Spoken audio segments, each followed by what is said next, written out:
The fog was thick, rolling in waves over the crossroads, like ghostly fingers stretching toward Evelyn St. James. The moon hung low, a pale, watchful eye behind the swirling clouds. The night air was damp, heavy with the scent of rain, but she barely noticed. She had come too far to turn back now. Her emerald green silk dress clung to her body as the wind howled, lifting her dark curls around her face. Thunder rumbled in the distance, but it was the silence between the cracks that unsettled her most. Then the stillness broke. A shadow slithered through the trees, its form shifting, stretching, becoming something. Slowly, it stepped forward, a cloaked figure, faceless yet utterly present.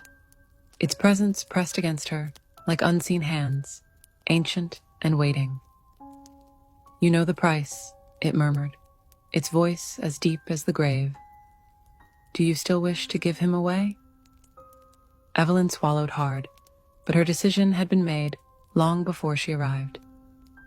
James had once been her salvation, a man full of promises. But promises did not fill empty stomachs, nor did love pay debts. He had become an anchor, one she could no longer afford to drag behind her.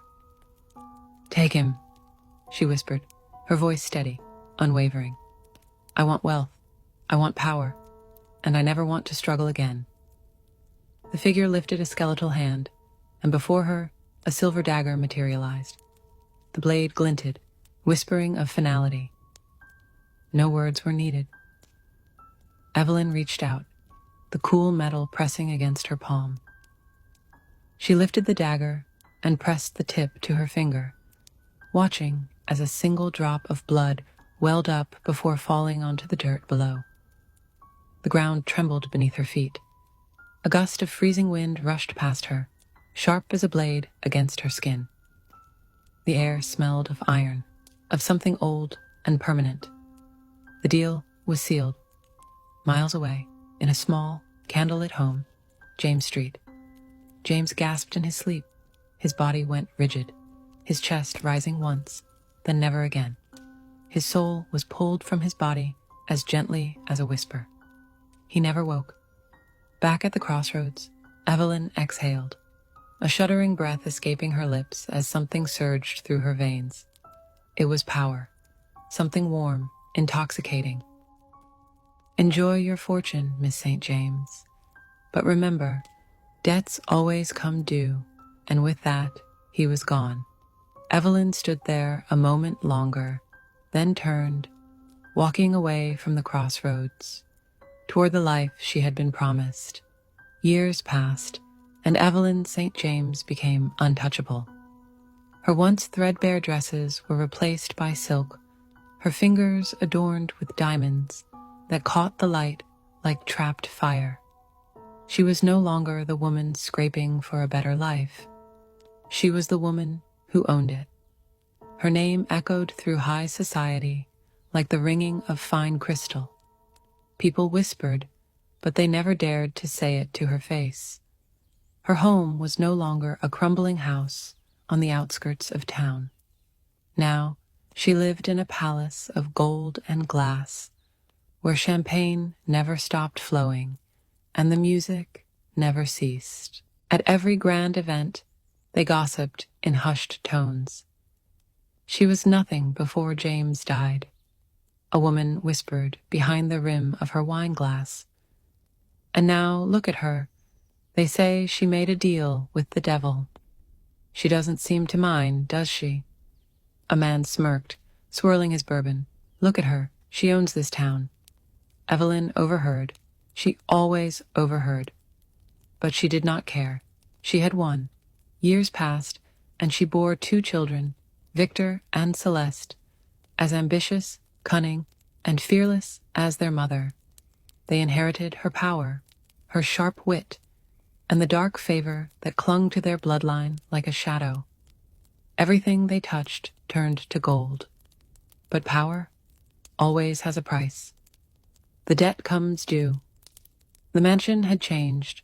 Gone was the laughter, Gone was the roar of endless parties, the glow of golden chandeliers. Now the halls stretched long and cold, the once vibrant home dulled into an eerie silence. Shadows lingered in places where no light should exist, and Evelyn felt it, a presence lurking just beyond her reach. One evening, she sat before her bedroom mirror, the room dim, only the flickering candlelight keeping the darkness at bay. She gazed at her reflection and realized it wasn't hers at all. In the mirror, the shadowy figure from the crossroads smirked. "Did you really think wealth came without a price?" it cooed, voice dripping with amusement. "It is time to pay." A searing pain lanced through Evelyn's chest. Her breath caught, a sharp gasp of realization. Her fingers clawed at her silk nightgown, desperate for something, anything to hold on to. But her body betrayed her. Her strength drained away, like water slipping through her fingers. She stumbled. The diamonds at her throat snapped from their chain, scattering across the marble floor.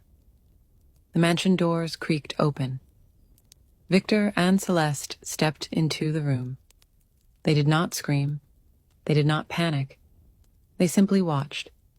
As their mother collapsed, the life fading from her dark, elegant eyes, her children remained still, unshaken.